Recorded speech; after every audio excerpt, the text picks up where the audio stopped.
ونؤمن به ونتوكل عليه ونعوذ بالله من شرور أنفسنا ومن سيئات أعمالنا من يهده الله فلا مضل له ومن يضلله فلا هادي له ونشهد أن لا إله إلا الله وحده لا شريك له ونشهد أن محمدا عبده ورسوله الذي أرسله بالحق بشيرا ونذيرا وداعيا إلى الله بإذنه وسراجا منيرا فقد قال الله تعالى في كلامه المجيد والفرقان الحميد فأعوذ بالله من الشيطان الرجيم بسم الله الرحمن الرحيم يا أيها الذين آمنوا توبوا إلى الله توبة نصوحا صدق الله مولانا العظيم وصدق رسوله النبي الحبيب الكريم ونحن على ذلك من الشاهدين والشاكرين والحمد لله رب العالمين أما بعد إن الله وملائكته يصلون على النبي يا أيها الذين آمنوا صلوا عليه وسلموا تسليما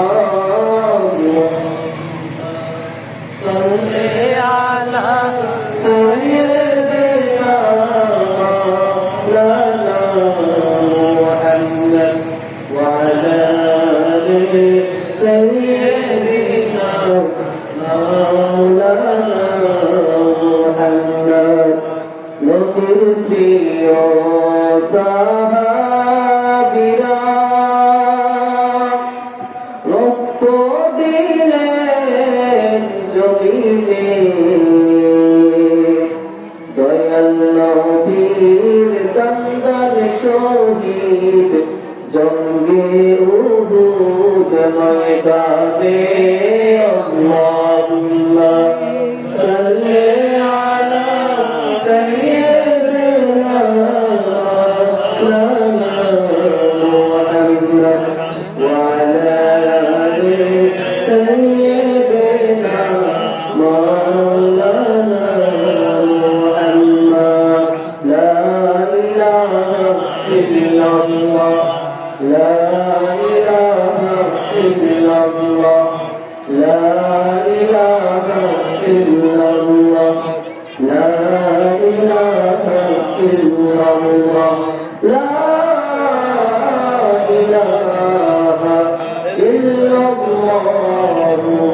মুহাম্মাদুর রাসূলুল্লাহ সাল্লাল্লাহু আলাইহি ওয়াসাল্লাম।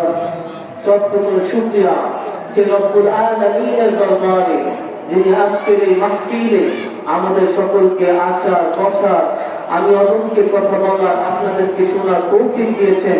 সে রব্বুল আলামিনের দরবারে শুকরিয়া আদায় করি আলহামদুলিল্লাহ। আলহামদুলিল্লাহ। সমস্ত নবী রাসূলগণের মাথার মুকুট, শামসুল হিদায়াহ, বদরুদ দুজা, সাইয়্যিদুস সাকালাইন, ইমামুল মুরসালিন, খাতামুন নবিয়্যিন, আফতাবুন নবুওয়াহ, শাহনশাহ রিসালাহ, নূর আলা নূর, سيدنا حبيبنا ومولانا محمد صلى الله عليه وسلم যাকে আজ থেকে 1000 বছর আগে আল্লাহ সুবহানাহু ওয়া তাআলা সর্বশেষ নবী হিসেবে প্রেরণ করেছেন, যে রাসূলের পরে আজ পর্যন্ত কোন নবী কিংবা রাসূল আসে নাই, অবশ্যই এখনো নাই, অবশ্যই কিয়ামত পর্যন্ত আসবে না। কিছুদিন সময় যেহেতু স্বল্প, ভূমিকা কোনো কথা না বলে মূল আলোচনায় প্রবেশ করছি। আমি ভূমিকাতে একটা আয়াতে কারিমা তেলাওয়াত করেছি। যে আয়াতে কারিমা আলোচ্য বিষয় হচ্ছে তওবা। বান্দা যখন গুনাহ করবে, গুনাহ করার পরে বান্দার জন্য গুনাহ মাফের জন্য একটা পথ রয়েছে, পন্থা রয়েছে, মাধ্যম রয়েছে, সেটার নাম হলো তওবা। বলেন সুবহানাল্লাহ। সুবহানাল্লাহ। তওবার ব্যাপারে আল্লাহ রাব্বুল আলামিন কুরআনুল কারীমের মধ্যে বলেন, ইয়া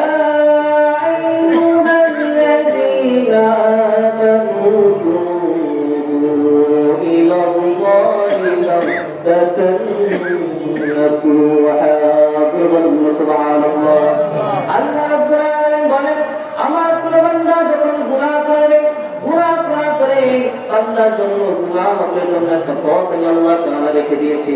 সেই গুনাহ মাফের পথ হলো মাধ্যম হলো তওবা। বলেন সুবহানাল্লাহ। বান্দা যখন আল্লাহর কাছে তওবা করবে, খালিস দিয়ে তওবা করবে, খাঁটি হৃদয়ে তওবা করবে, খাঁটি হৃদয়ে তওবা না করে মুখে মুখে তওবা করলে হবে না। বান্দা যখন তওবা করে আবার গুনাহ কাজ করে, সেটা তওবা নয়, সেটা হলো মহান রবের সাথে মশকরা করে। বলেন নাউযুবিল্লাহ। নাউযুবিল্লাহ। আল্লাহর সাথে মশকরা করে যাবে না, খাঁটি দিয়ে তওবা করতে হবে। আল্লাহ রাসূল বলেন, আল মুস্তাগফিরু বিল লিসানিল মুসলিম আলা যুনুব কাল মুস্তাহজিনি বিরাব্বিহি। আল্লাহ রাসূল বলেন, বান্দা গুনাহে লিপ্ত থেকে শুধুমাত্র মুখে মুখে তওবা করে, সেটা হলো তওবা নয়, সেটা হলো রবের সাথে মশকরা করে। বলেন নাউযুবিল্লাহ। বান্দা যত গুনাহ তওবা করে, বান্দা যত তওবা করবে, তত আল্লাহ রাব্বুল আলামিন তার গুনাহগুলো ক্ষমা করে দিবেন। বান্দা যত গুনাহগুলো ক্ষমা করবে, যত গুনাহ করবে, আল্লাহ যত গুনাহ করুক না কেন, আল্লাহর কাছে ক্ষমা চায়, তার আমলনামা যত গুনাহ থাকে সেটা যদি পাহাড় পরিমাণ হয়, আমার আল্লাহ তাআলা তার বান্দার গুনাহগুলো মুহূর্তের মধ্যে ক্ষমা করে দিবেন। বলেন না সুবহানাল্লাহ। আল্লাহ রাসূল বলেন, আত-তাইবু মিনাল যামবি কামান লা যামবা লাহু। বান্দা যখন গুনাহ করে, বান্দার আমলনামা যত গুনাহ থাকুক না কেন, বান্দা যখন গুনাহ করার পরে আমি আল্লাহর কাছে তওবা করে, তওবা করতে দেরি, সেই বান্দার গুনাহগুলো আল্লাহ তাআলা ক্ষমা করে দেয়, এমন ভাবে ক্ষমা করে দেয় যেন বান্দার আমলনামা কোনো গুনাহ ছিল না। বলেন না সুবহানাল্লাহ। এরা বলতে পারেন, হুজুর আমি তো অনেক বড় গুনাহগার, অনেক গুনাহ করেছি, সারা জীবন শুধু গুনাহ করেছি, আল্লাহ কি আমার মতো অনেককে মাফ করবে? আল্লাহ কি আমার মতো পাপীকে ক্ষমা করবে? আল্লাহ বলতেছে, আল্লাহ তোমার চিন্তা করার দরকার নাই। তুমি যত গুনাহ করো, তোমার গুনাহ যদি পাহাড় পরিমাণ হয়, তোমার গুনাহ যদি আসমান পরিমাণ হয়, তোমার কোনো চিন্তার কারণ নাই। তুমি যদি খালিস একবার তওবা করতে পারো, আল্লাহ তাআলা তোমার গুনাহ যতই থাক, আল্লাহ তাআলা তোমার গুনাহগুলো ক্ষমা করে দিবেন। সুবহানাল্লাহ। আল্লাহ রাসূল বলেন, লা তাকতুম হাত্তা তাবলুগা খাতায়াকুমুস সামা সুম্মা তুবতুম লাতাবা আলাইকুম। আল্লাহ রাসূল বলেন, বনি আদমের গুনাহ চলে চলে যদি আকাশের মেঘমালা পর্যন্ত পৌঁছে যায়, অতঃপর আল্লাহর কাছে তওবা করে আমার আল্লাহ রাব্বুল আলামিন তার গুনাহগুলো ক্ষমা করে দেন। বলেন সুবহানাল্লাহ। খালিস দিয়ে তওবা করতে হয়। আপনি যত গুনাহগার, যত বড় গুনাহগার হন না কেন, আপনি যদি খাঁটি দিলে তওবা করতে পারেন, আমার আল্লাহ তাআলা শুধু আপনার আমার আল্লাহর গুনাহগুলো ক্ষমা করবেন না।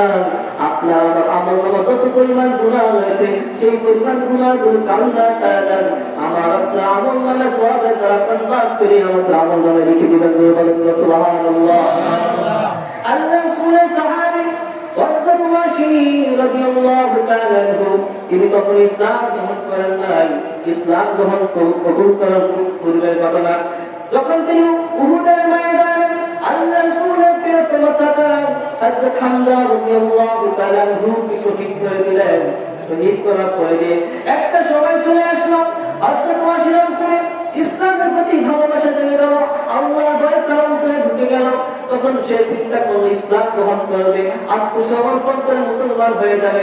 সেজন্য আল্লাহ রাসূলের কাছে চিঠি লিখে পাঠালেন, ও আল্লাহর হাবিব মুহাম্মদ সাল্লাল্লাহু আলাইহি ওয়াসাল্লাম, আমি ইসলাম গ্রহণ করতে চাই, আমি মুসলমান হতে চাই, কিন্তু আপনার কোরআনের একটা আয়াত আমাকে ইসলাম গ্রহণে বাধা দিচ্ছে। বলে বলেন সুবহানাল্লাহ। আল্লাহ রাসূল প্রশ্ন করেন, ওরে ওয়াসি, কোন সে আয়াত যেটা তোমাকে ইসলাম গ্রহণে বাধা দিচ্ছে, তোমাকে ইসলাম গ্রহণ করতে দেয় না? ওয়াসি সে আয়াতে কারিমা রাসূলের কাছে তুলে ধরলেন। আল্লাহ তাআলা সে আয়াতে কারিমা বলতেছেন, ওয়াল্লাযীনা লা ইয়াদউনা মা'আল্লাহি ইলাহান আখার ওয়া লা ইয়াকতুলুনা আন-নাফসা আল্লাতী হারামাল্লাহ بالحق ولا يسمون। আল্লাহ তাআলা বলেন, যে বান্দা আল্লাহর সাথে শিরক করে এবং অন্যায়ভাবে মানুষদের হত্যা করে এবং যারা বিচার করে, আল্লাহ তাআলা বলেন যে বান্দা তিনটা কাজ করবে, আল্লাহর সাথে শিরক করবে, অন্যায়ভাবে মানুষদের হত্যা করবে এবং যারা বিচার করবে, আল্লাহ তাআলা বলেন ওয়া মান ইয়াফআল যালিকা ইয়ালকা আযাবা। আল্লাহ তাআলা বলেন এই তিনটা কাজ যারা করবে তারা পাপাচারী বলে, পাপী বলে গণ্য হয়ে যাবে। এই কথা যখন আসি আল্লাহ সূরাতে খুলে বললেন, ও বান্দা হাবিব শুনেন, আমি আসি আল্লাহর সাথে শিরক করেছি, অন্যায়ভাবে মানুষদের হত্যাও করেছি। ও বান্দা হাবিব কত মেয়ের সাথে যারা বিচার করছি তার তো হিসাব নাই। আল্লাহ তো বলেছেন এই তিনটা কাজ যারা করবে তারা পাপী বলে গণ্য হয়ে যাবে। ও বান্দা হাবিব এখন আপনি বলেন ফাআল্লাহু বিতাওবা, আমার জন্য কোনো তওবা আছে কিনা? আল্লাহ রাসূলের কাছে যখন এই প্রশ্ন শুনে দিলেন, তৎক্ষণাৎ আল্লাহ তাআলা আমার রাসূলের কাছে আয়াতে কারিমা নাযিল করে দিলেন। বলেন সুবহানাল্লাহ। আল্লাহ তাআলা আয়াতে কারিমা নাযিল করে দিয়ে ওয়াসির প্রশ্নের জবাব দিচ্ছেন। আল্লাহ তাআলা কোরআন কারিমে বলেন, ইল্লা মান তাবা ওয়া আমানা ওয়া আমিলা সালিহান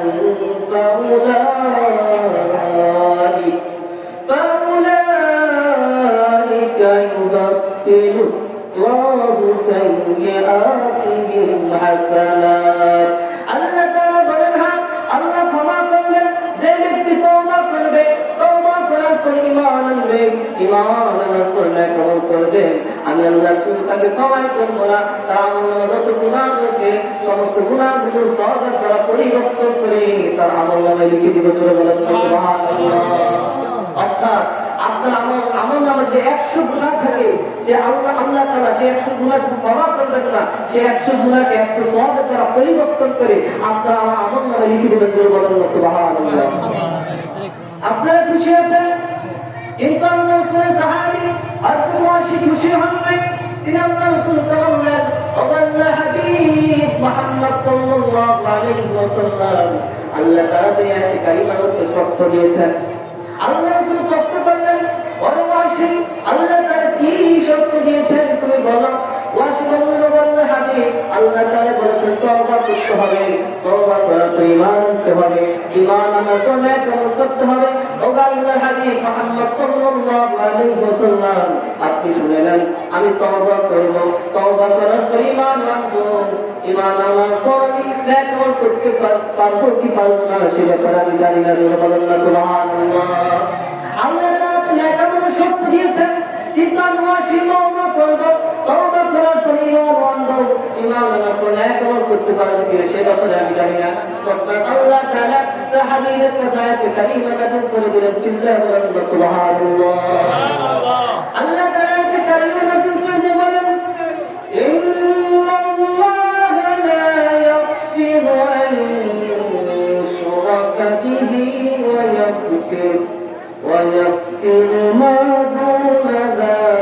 من يشاء سبحان الله আল্লাহ তাআলা বলেন নিশ্চয়ই আমি আল্লাহ রব্বুল আলামিন শিরকের গুনাহ ক্ষমা করব না এছাড়া যত গুনাহ রয়েছে আমি আল্লাহ তাআলা যাকে ইচ্ছা তাকে ক্ষমা করে দেব জোরে বলেন সুবহানাল্লাহ আপনারা খুশি আছেন কিন্তু আল্লাহ রাসূলের সাহাবী হযরত ওয়াহশী খুশি হতে পারেন নাই তিনি বললেন আল্লাহ হাবিব মুহাম্মদ সাল্লাল্লাহু আলাইহি ওয়াসাল্লাম আল্লাহ তাআলা তো আবারো এই আয়াতে কারিমার মধ্যে শর্ত দিয়েছেন জোরে বলেন সুবহানাল্লাহ আল্লাহ রাসূল প্রশ্ন করলেন ও ওয়াহশী আল্লাহ তাআলা আবার কি শর্ত দিয়েছেন ওয়াহশী বললেন ও আল্লাহর হাবিব আল্লাহ তাআলা বলেছেন আল্লাহ তাআলা যাকে ইচ্ছা তাকে ক্ষমা করে দিবেন যদি রব্বুল আলামিন আমি ওয়াহশী তাআলা ইচ্ছা না করেন জোরে বলেন সুবহানাল্লাহ ওয়াহশী বললেন আল্লাহর হাবিব আল্লাহ বলেছেন যাকে ইচ্ছা তাকে ক্ষমা করে দিবেন যদি আল্লাহ তাআলা আমি ওয়াহশী তাআলার ইচ্ছা না করে তখন আমার কি হবে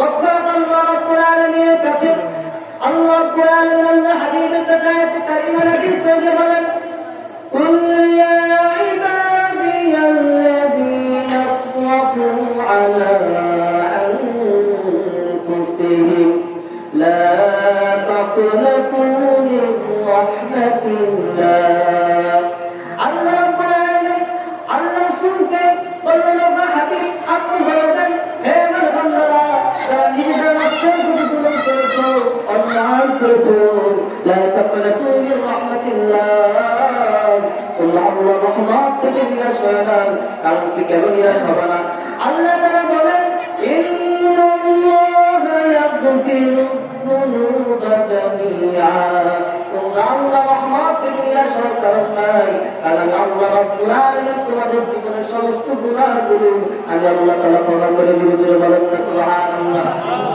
কেন ক্ষমা করব কারণটা কি আল্লাহ তাআলা এর বাকি অংশ জানিয়ে দেন ইন্নাহু হুয়াল গফুরুর রহিম জোরে বলেন আল্লাহু আকবার আল্লাহ রাব্বুল আলামিন জানিয়ে দিতেছেন কেমন আল্লাহ তাআলা ক্ষমা করবে শুনো কারণ আল্লাহ তাআলা বড় ক্ষমাশীল বড় দয়ালু ক্ষমা করে আমার কাছে বলেন সুবহানাল্লাহ সুবহানাল্লাহ গুনাহ করার পরে আপনি যখন তওবা করবেন সেই তওবা করার জন্য আপনার তওবা কবুল হওয়ার জন্য তিনটা শর্ত রয়েছে বলুন কয়টা এই তিনটা শর্ত নিয়ে যদি আমি আল্লাহর কাছে তওবা করতে পারি গুনাহ মাফের দোয়া করতে পারি মুহূর্তের মধ্যে আল্লাহ তাআলা আমার আপনার তওবাগুলোকে কবুল করে নেবেন বলেন সুবহানাল্লাহ তিনটি শর্তের মধ্যে এক নম্বর শর্ত হলো আইয়ুকিয়া আনিল মাসিয়া বান্দা যে গুনাহ করেছে সেই গুনাহ আর কোনোদিন করবে না একেবারে গুনাহ ছাড়তে হবে দুই নম্বর হলো আইয়াজামা আলা কারিহা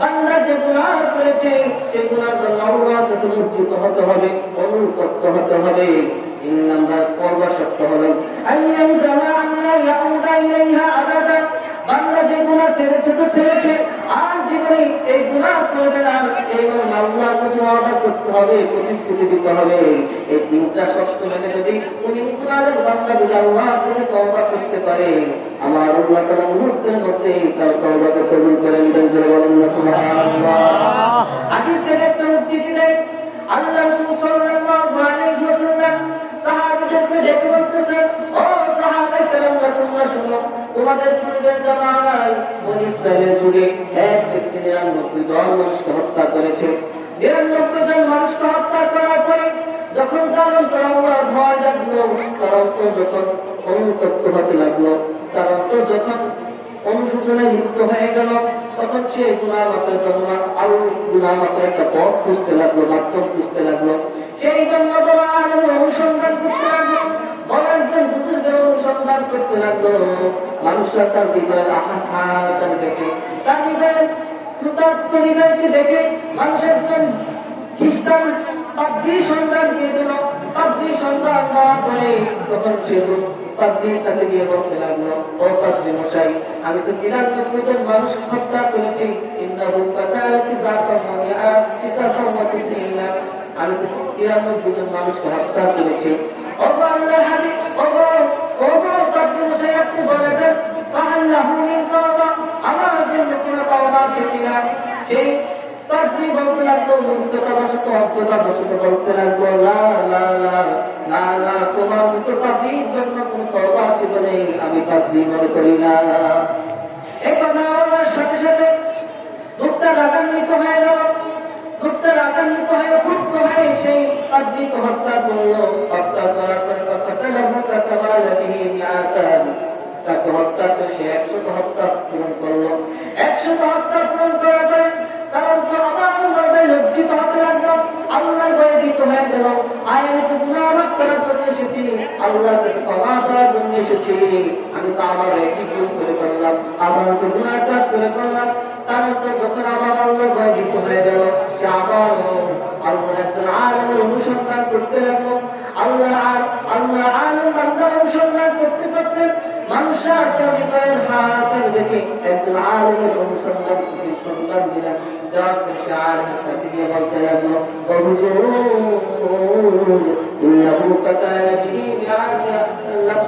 আমি 100 মানুষকে হত্যা করেছি, এখন আপনি বলেন আমার জন্য কোনো তওবা আছে কিনা? সে আলেম বললেন, নাম, হ্যাঁ তোমার জন্য তওবা আছে।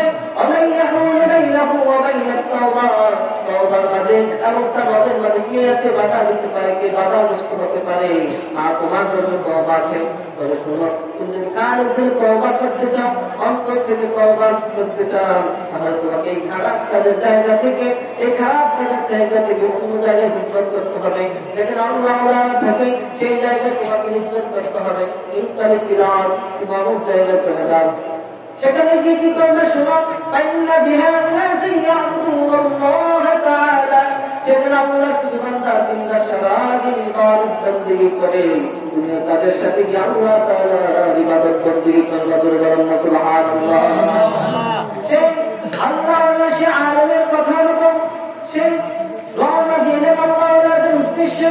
রওনা দিয়ে যখন চলতে লাগলেন, চলতে চলতে যখন মাঝ পথে এসে গেল, মাঝ পথে আসার সাথে সাথে আর তার মৃত্যুর সময় হয়ে গেল, মালাকুল মাউত তার সামনে হাজির হয়ে গেল। বলেন সুবহানাল্লাহ।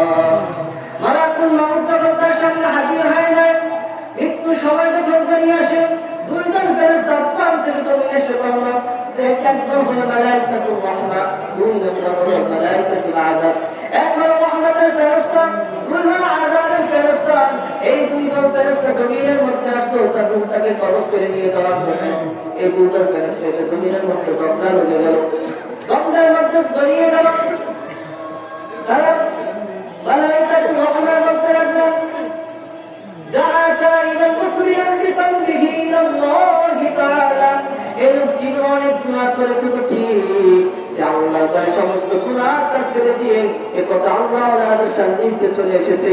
অতএব এই লোকটা জান্নাতি, তার রূহটা কবজ করে আমরা রহমতের ফেরেশতা নিয়ে যাব। বলেন না সুবহানাল্লাহ। অপরিচিত মালাইকাতুল আযাব, আযাবের ফেরেশতা বলতে লাগলো, ইন্নাহু লাম ইয়া'মাল খায়রান কাত্তু, এই লোকটা জীবনে কখনো ভালো কাজ করে নাই, শুধু গুনাহ করেছে। অতএব এই লোকটা জাহান্নামী, তার রূহটা কবজ করে আমরা জাহান্নামে নিয়ে যাব। বলেন না সুবহানাল্লাহ। এই দুইজন ফেরেশতা যখন যজ্ঞে লিপ্ত হয়ে গেলেন, আল্লাহ তাআলা জিবরাইলকে ডাক দিল, জিবরাইল যাও, জলদি করে দুনিয়ায় যাও, তুমি গিয়ে আমার দুইজন ফেরেশতাকে মধ্যে সমানতা করে দাও, ফয়সালা করে দাও। জিবরাইল আলাইহিস সালাম জমিনে আসলেন, আসার পরে তারা জিবরাইল আলাইহিসকে বিছানা হিসেবে গ্রহণ করলেন। গ্রহণ করার পরে জিবরাইল আলাইহিস বললেন, ওই জায়গায় রাস্তাটা মাপ যেতে দেবো। এই যে জায়গা থেকে রওনা দিয়েছে আর যেই জায়গার উদ্দেশ্যে রওনা দিয়েছে ওই জায়গাতে বেঁধে দেখো, বেঁধে দেখার পরে দিয়ে যদি তাকে তার দেওয়ার কাছে পাওয়া যায়, তাহলে এই লোকটা জান্নাতি, তার লোকটা আধার জান্নাতের ফেরেশতা কবজ করে নিয়ে যাবে। আর যদি তাকে বক্তার দেওয়াকে পাওয়া যায়, মাস্টার থেকে কম পাওয়া যায়, বক্তার দেওয়াকে পাওয়া যায়, তাহলে এই লোকটা জাহান্নামী, তার লোকটা কবজ করে জাহান্নামের ফেরেশতা নিয়ে যাবে। এইবারে দুইজন ফেরেশতা মাঝে যখন পায়খানা করে দিলেন, তার রাস্তা মাপতে লাগলেন, মাপতে মাপতে দেখা গেল এই লোকটাকে মাছ পথ থেকে বেশি আল্লাহর নিকটবর্তী পাওয়া গেল। কেন এমনটা হলো? কারণ কে লোকটা মাছ পথে এসে মৃত্যুবরণ করলো, কিন্তু তাকে আল্লাহর নিকটবর্তী কেন খবর পাওয়া গেল? কারণ সেটা হলো আমার আল্লাহ তাআলার দয়া। আল্লাহ তাআলা কোন বান্দা যখন আল্লাহ তাআলার কাছে ফিরে আসে, আমার আল্লাহ তাআলা তার চেয়ে দ্বিগুণ গতিতে তার দিকেই ছুটে যান। বলেন না সুবহানাল্লাহ।